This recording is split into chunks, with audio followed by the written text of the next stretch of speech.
Stop losing marks in your GCSE biology higher tier paper with questions like these. They're not that complicated, and magnification calculations are not that hard. This question says structure Y in figure 8 is a cylinder. Structure Y real volume is 24.5 million nanometers cubed, and the real radius is 125 nanometers cubed. The length of the cylinder is calculated using the equation length equals volume over pi multiplied by radius squared.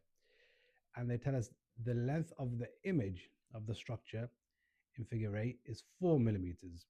Calculate the magnification of the structure Y in figure 8 using pi as 3.14. So they've given us actually the equations needed. So what we could say is basically length, which is what we need to figure out. They've given us the actual size length, the image, and we need to calculate the real size. So we could say length equals to volume, which they gave us, which is 24.5 million, divide by pi, which they told us to use 3.14.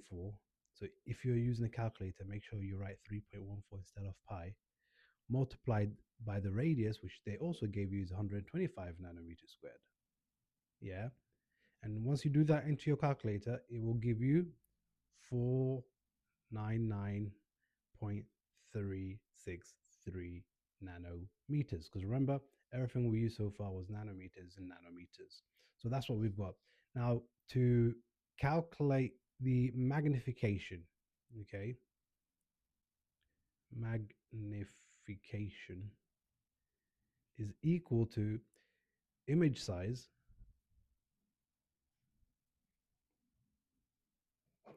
over real size. Just by saying this in the exam, you'll actually get marks for it. So what you could do is to calculate the magnification, we need the image size, which they gave us. Image is 4 millimeters, but we've got everything in nanometers. So what we need to do is convert 4 millimeters into nanometers, which will be 4 millimeters is equal to 4 million nanometers. So now let's calculate magnification again. And magnification is basically going to be 4 million over our answer, which is 499.363, which is gonna give us 8010.205. Okay, so what I'd say is magnification multiple, I'd say 8010.